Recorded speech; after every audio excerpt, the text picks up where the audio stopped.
हरे Krishna everyone. तो आप सबका स्वागत है सनातन कोडर में। तो आज मैं आपसे एक छोटी सी बात शेयर करना चाहता हूँ कि अगर आप वीडियो देख रहे हो और अगर आपको समझ में आ रहे हैं तो ठीक है। आप वीडियो को लाइक कर सकते हो या फिर शेयर कर सकते हो अगर आप चाहो तो, और भी सब्सक्राइब भी कर सकते हो चैनल को। बट अगर आपको समझ में नहीं आ रही, अगर आपको कुछ प्रॉब्लम लग रही है वीडियो में, और फिर आपको कुछ पार्ट है जो वीडियो का समझ में नहीं आया और प्रॉब्लम का समझ में नहीं आया, तो let me know what was that part and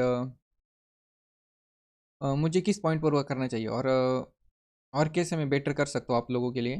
तो मैं उस प्रॉब्लम को और अच्छे से सॉल्व कर पाऊँगा और आपको भी बता पाऊँगा कैसे सॉल्व करें। तो प्लीज़ इससे कोई बात है तो कमेंट में लिख दीजिए, तो जिससे मैं अपने आप को भी इम्प्रूव कर सकता हूँ और आपको भी एक बेटर सोर्स दे सकता हूँ जहाँ से आप डे से को अच्छे से कर सकोगे और समझ भी सकोगे।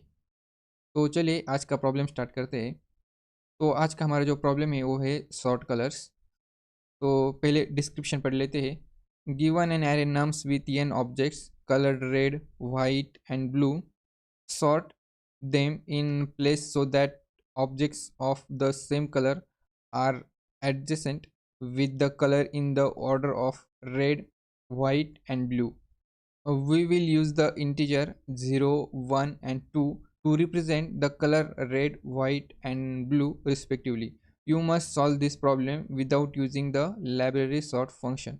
तो हमें यहाँ पर एक एरे दिया हुआ है, उसमें कुछ इंटीजर है। तो ज़ीरो रिप्रेजेंट करता है हमारे रेड कलर को, और वन रिप्रेजेंट करता है हमारे वाइट कलर को, और टू रिप्रेजेंट करता है हमारे ब्लू कलर को। तो हमें क्या करना है, उन जो हमें कलर दिए हुए यहाँ पर हमें रेड वाइट और ब्लू कलर जो इस ऑर्डर में हमें उनको अरेंज करना है। तो उसके लिए हमें क्या करना पड़ेगा, हमें ज़ीरो, वन और टू ऐसे अरेंज करना पड़ेगा हमारे एरे को। तो हमारे जो कलर भी है वो भी वैसे ही अरेंज हो जाएंगे ऑर्डर में। यहाँ पर हमें जो इंटीजर दिए हुए हैं उनको हमें यहाँ पर सॉर्ट करना है without using any inbuilt method. तो चलिए कैसे सॉर्ट कर सकते हैं देखते हैं इसे। हम इसे using bubble sort, selection sort, इन सब का यूज़ कर कर भी सॉल्व कर सकते हैं। बट जब हम किसी सॉर्टिंग का यूज़ करते हैं बबल सॉर्ट, तो वो क्या करती है, हमारी जो टाइम कॉम्प्लेक्सिटी है वो एन स्क्वायर होती है। तो उसके लिए हमें हमारी जो टाइम कॉम्प्लेक्सिटी है उससे एन स्क्वायर नहीं जाने देनी है, उसे हमें बिग ऑफ एन ही रखना है। तो इसलिए हम एक मेथड यूज़ करेंगे यहाँ पर जो कि होती है like three pointer you can say. तो उसके लिए हम क्या करेंगे, हम पहले थ्री पॉइंट क्रिएट कर लेते हैं like low mid and higher. तो हम साथ ही साथ कोड भी करेंगे और साथ ही साथ समझ भी लेंगे कैसे हमारा कोड वर्क कर रहा है। तो चलिए स्टार्ट करते हैं अब कोड। तो यहाँ पर हम थ्री वेरिएबल क्रिएट कर लेते हैं। First int n equal to nums dot length,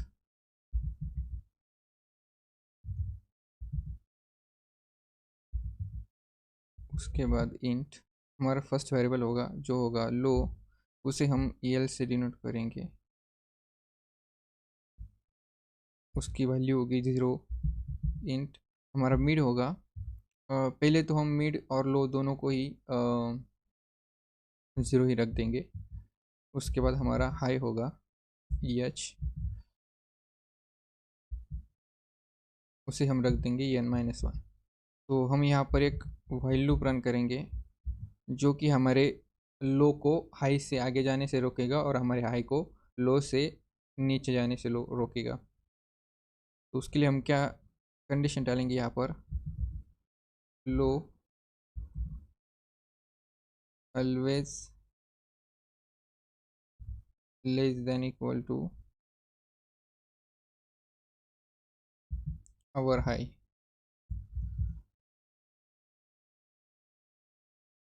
अब हम यहाँ पर स्विच केस यूज़ करेंगे।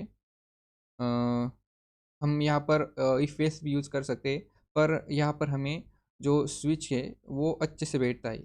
हमें सिर्फ एक ही कंडीशन है, हमें चेक करना है कि हमारा जो मिड होगा, हमारा नम मिड होगा, उसकी जो वैल्यू क्या होगी। तो उस केस में हमें हम स्विच को अच्छे से यूज़ कर सकते हैं। तो इसलिए हम यहाँ पर स्विच यूज़ करेंगे। उसमें हम कंडीशन डालेंगे, हमारा नम्स मिड होगा अगर केस फर्स्ट, अगर वो ज़ीरो होगा तो वहाँ पर हम क्या करेंगे, वहाँ पर हम क्या करेंगे, स्वैप करेंगे हमारे मिड और लो को।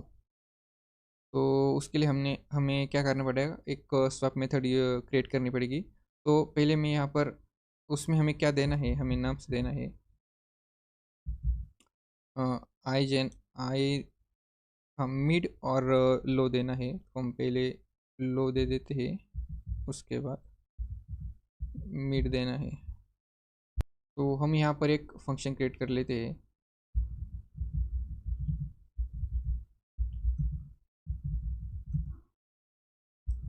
सॉर्ट स्वैप नाम से। हम यहाँ पर नम एरे देंगे,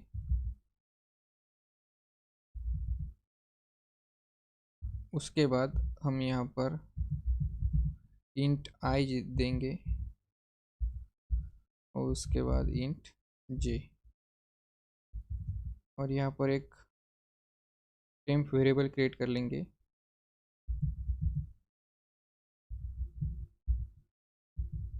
टेम्प में हम कौन सी वैल्यू डालेंगे, एरे आई की। उसके बाद एरे आई में वैल्यू देंगे हम एरे जे की। उसके बाद एरे जे में वैल्यू देंगे हम टेम्प की। तो हमने यहाँ पर हमारी जो स्वैपिंग की प्रोसेस थी उसे कंप्लीट कर लिया। तो अब हमारा जो लो और मिड होगा वो यहाँ पर स्वैप हो जाएगा। उसके बाद हमें क्या करना है, हमारा जो लो है उसे 1 से अपडेट करना है और हमारा जो मिड है उससे भी अपडेट कर देना है। उसके बाद हमें यहाँ पर ब्रेक करना पड़ेगा।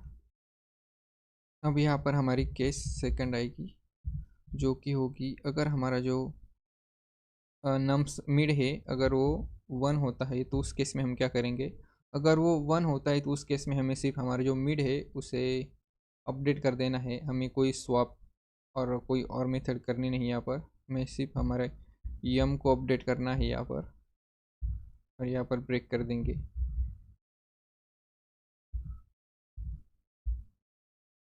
उसके बाद हमारी केस थ्री, जिसमें अगर हमारा केस 2 होगा तो उस केस में हम क्या करेंगे, हम स्वैप करेंगे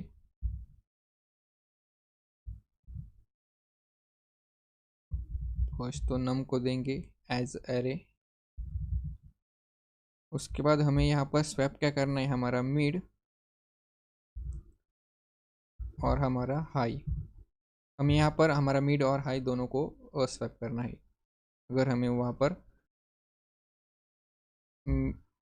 2 मिल जाता है अगर हमारे नम्स मिड में, और यहाँ पर हमें सिर्फ हमारा जो हाई है उसे माइनस माइनस करना है, क्योंकि यहाँ पर हमारा जो लास्ट पॉइंटर है हायर उसे हमें आगे लेकर आना है। हमने जो हमारा लास्ट था उसे तो स्वैप कर दिया, मतलब हम उसे अब अपडेट कर रहे हैं, एक से माइनस कर रहे हैं, और यहाँ पर कर देंगे ब्रेक।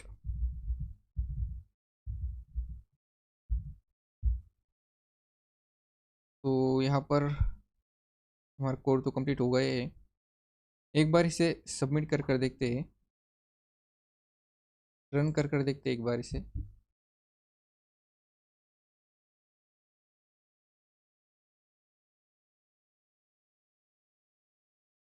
Wrong answer 2 2। तो चलिए देखते हैं हमारा ये गलती कहाँ पर हुई यहाँ पर। हमारी यहाँ पर एक गलती हो गई, हमने यहाँ पर हमारा जो लो है यहाँ पर हमें लो लिख दिया, यहाँ पर हमें यहाँ पर हमारा मिड लिखना है। जो कि हमारा मिड है वो हमारे हाई से आगे नहीं जाना चाहिए, और हमारा जो हाई है वो हमारे मिड से छोटा नहीं होना चाहिए। फिर से एक बार रन करके देखते हैं। हमारा जो आउटपुट है वो तो सेम आ गया। अब एक बार फिर से देख लेते हैं हमने इसे किया कैसे। तो हमने क्या किया, यहाँ पर हमने एक इन वेरिएबल क्रिएट कर लिया, उसके अंदर हमारे एरे की जो लेंथ है उसे स्टोर कर लिया। एक एल वेरिएबल क्रिएट कर लिया, उसमें हमें जीरो की वैल्यू इनिशलाइज कर दी, उसके बाद m as a mid and h as a higher and l as a low. Higher means last element of our array.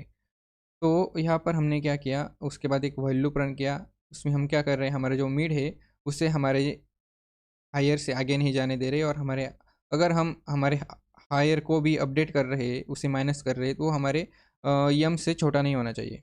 अगर वो सेम सेम आएंगे तब हमारा जो लूप है वही लूप वो ब्रेक हो जाएगा वहाँ पर। उसके बाद हमने यहाँ पर स्विच मेथड को यूज़ किया। उसके बाद हमने यहाँ पर हमारी जो कंडीशन है यहाँ पर क्या है, नम्स यम, मतलब हमारा एरे यम, एरे मिड। तो हमारा जो मिड है वो यहाँ पर ज़ीरो है। आप इस एग्जांपल में देख सकते हो वो ज़ीरो है, मतलब वो हमारे फर्स्ट एलिमेंट में होगा। जो हमारा फर्स्ट एलिमेंट है वो टू होगा, इसकी जो वैल्यू होगी यहाँ पर वो टू होगी। यहाँ पर हम चेक करेंगे कि हमारे जो केस, मतलब हमारी जो फर्स्ट केस है उसमें अगर हमारा जो नम्स नम्स मिड है अगर वो ज़ीरो है, तो हम ये जो प्रोसेस है ये सब करेंगे। पर इस केस में तो हमारा जो वैल्यू तो टू है, तो यहाँ पर हमारी जो फर्स्ट केस है वो फॉल्स हो जाती है। उसके बाद हम सेकंड केस में आएंगे, यहाँ पर चेक करेंगे हमारा जो एलिमेंट है वो टू है या वन है या नहीं। अगर वन नहीं है तो हम सेकंड थर्ड केस में आ जाएंगे। तो इस केस में हमारी जो कंडीशन है वो ट्रू हो जाती है, हमारा जो वैल्यू है टू है। तो यहाँ पर हम क्या करेंगे, स्वैप करेंगे हमारे मिड और हाई को। तो हमारा जो मिड है वो टू है और हमारा हाई है वो ज़ीरो है यहाँ पर। तो हम उन दोनों को स्वैप कर देंगे, फिर हमारा ज़ीरो यहाँ पर आ जाएगा हमारे टू की जगह पर, और हमारा जो टू है यहाँ पर आ जाएगा ज़ीरो की जगह पर। उसके बाद हम हाई को अपडेट कर देंगे, तो हमारा हाई यहाँ पर वन पर आ जाएगा। पहले हमारा जो टू है यहाँ से यहाँ पर आ जाएगा, हमारा ज़ीरो यहाँ से यहाँ पर। उसके बाद हमारा हाई जो हो अपडेट होकर वन पर आ जाएगा। हायर की जो वैल्यू होगी वो वन होगी उसके बाद। तो फिर से हम यहाँ पर जाएंगे, फिर से यहाँ पर हमारा वैल्यू रन होगा, चेक होगा। उसके बाद हम कंडीशन में आएंगे, यहाँ पर चेक करेंगे हमारा जो वैल्यू है वो। तो यहाँ पर हमारे सिर्फ जो हाई है उसकी वैल्यू अपडेट हुई है। यहाँ पर हमारे मिड और लो की जो वैल्यू वो अपडेट नहीं हुई, इसलिए वो ज़ीरो पर ही ज़ीरो इंडेक्स पर ही रहेंगे और उसकी जो वैल्यू होगी टू टू ही होगी। बट यहाँ पर वो टू नहीं होगी, अब वहाँ पर वो ज़ीरो होगी, क्योंकि हमारा जो ज़ीरो है यहाँ पर हमने स्वैप कर दिया। तो यहाँ पर उसकी जो वैल्यू होगी वो ज़ीरो होगी यहाँ पर। उसके बाद हम यहाँ पर चेक करेंगे केस, हमारी फर्स्ट केस जो है वो यहाँ पर सक्सेस हो जाती है। उसके बाद हम यहाँ पर स्वैप करेंगे। तो वैसे भी हमारा जो लो और मिड दोनों ही एक ही इंडेक्स पर है, ज़ीरो ज़ीरो। तो यहाँ पर जो स्वैपिंग होगी वो सेम ही रहेगी, हमारा ज़ीरो वहीं पर ही स्वैप हो जाएगा। इसमें कुछ चेंजेस नहीं आएंगे यहाँ पर। उसके बाद हमारा यहाँ पर ब्रेक हो जाएगी केस। उसके बाद हम फिर से यहाँ पर आएंगे, चेक करेंगे फिर से। बट जब हमारे यहाँ पर स्वैप हो जाएगा तब हमारे जो लो और मिड है दोनों भी अपडेट हो जाएंगे, वो फिर यहाँ पर आ जाएंगे, सेकंड इंडेक्स पर आ जाएंगे, मतलब फर्स्ट इंडेक्स पर आ जाएंगे, जीरो से फर्स्ट इंडेक्स पर आ जाएंगे। यहाँ पर हम चेक करेंगे फिर से, यहाँ पर हमारी जो फर्स्ट केस है वो ट्रू हो जाती है, तो फिर से यहाँ पर जो स्वैपिंग होगी वो वही की वही होगी, और हमारी जो लो और मिड है वो अपडेट होकर टू पर आ जाएंगे। यहाँ पर हम चेक करेंगे हमारी सेकंड टेस्ट केस होगी वो फेल हो जाएगी, फर्स्ट फेल हो जाएगी। हमारी जो थर्ड टेस्ट केस होगी वो यहाँ पर ट्रू हो जाएगी कि हमारी जो वैल्यू है टू है। अगर वो टू है तो उस केस में हम फिर से उसे स्वैप कर देंगे। तो स्वैप कब कहाँ पर करेंगे, अब इस पर हमारी जो हायर की वैल्यू है वन है और हमारे जो मिड की जो वैल्यू है वो यहाँ पर टू है, तो हम टू को यहाँ पर स्वैप कर देंगे और हमारे वन को यहाँ पर। तो हमारा टू यहाँ पर आ जाएगा और वन यहाँ पर, यहाँ पर ज़ीरो ज़ीरो, यहाँ पर वन और यहाँ पर टू, और यहाँ पर हमने हमारे टू को यहाँ पर स्वैप कर दिया। तो यहाँ पर अब अगर ये स्वैप हो जाते हैं तो उसके बाद हमारा जो हायर है वो अपडेट होकर यहाँ पर वन पर आ जाएगा। वैसे तो हमें जो आउटपुट चाहिए यहीं पर ही मिल जाता है, पर फिर भी हमारा जो ब्रेक है, हमारा जो लूप है यहाँ पर ब्रेक नहीं होता, इसलिए हम और एक बार इसे रन करेंगे। तो एक बार फिर से हमारी यहाँ पर चेक होगी हमारे यम और एच की वैल्यू, हाई की वैल्यू। उसके बाद फिर से चेक करेंगे, हमारे केस वन नहीं होगा तो हमारे केस यहाँ पर हमारा जो मिड होगा वो हमारा यहाँ पर होगा, वहाँ पर वन होगा क्योंकि हमने इसे स्वैप कर दिया। तो वन वन की केस में क्या होगा, सिर्फ हमारा जो मिड है वो अपडेट हो जाएगा, वो मिड यहाँ पर आ जाएगा और उस जगह अब हमारा हाई है यहाँ पर। तो यहाँ पर हमारे जो लास्ट कंडीशन होगी वो मीट हो जाएगी, यम इक्वल टू एच। उसके बाद हम फिर से चेक करेंगे हमारा यम नम्स यम क्या है, मिड क्या है। तो मिड होगा यहाँ पर हमारा 1। तो अगर 1 है तो हम सिर्फ हमारे जो मिड है उसे अपडेट कर देंगे, जो कि अब हमारे आउट ऑफ बाउंड चला जाएगा, इस व्हाइल लूप को ब्रेक कर देगा। और फिर हम यहाँ पर आकर हमारे जो आउटपुट है वो प्रिंट कर देगा हमारा फंक्शन। तो एक बार इसे सबमिट कर देखते हैं। और इस केस में इस कोड में हमारा जो टाइम कॉम्प्लेक्सिटी होगी कोड की, वो होगी बिग ऑफ एन, क्योंकि हम एक ही बार हमारे ऑल एरे पर आइटरेट कर रहे हैं। तो हमारी जो टाइम कॉम्प्लेक्सिटी होगी वो बिग ऑफ वी एन होगी। और अगर हम अगर कोई अदर सॉर्टिंग मेथड यूज़ करते तो उस केस में हमारी जो टाइम कॉम्प्लेक्सिटी होती वो बिग ऑफ स्क्वायर होगी, ई एन स्क्वायर होगी। तो इसलिए हमने इस मेथड को यूज़ किया, जो कि हमें टाइम कॉम्प्लेक्सिटी जो ऑप्टिमाइज़ करके देती है। तो हमारा कोड सबमिट हो चुका है यहाँ पर। तो आई होप आपको समझ में आ गया होगा अच्छे से। अगर नहीं आया तो प्लीज़ कमेंट में लिखिए कि आपको कौन सा बात समझ में नहीं है, या फिर मुझे किस बात की जो केयर करनी पड़ेगी, या फिर कौन सी बात अच्छे से समझानी पड़ेगी जिससे आपको अच्छे से समझ में आ जाए। अगर कुछ गलत है तो प्लीज़ बताइए, क्योंकि गलतियों से ही आदमी सीखता है। तो हरे कृष्णा एवरीवन, मिलते हैं अगले वीडियो में।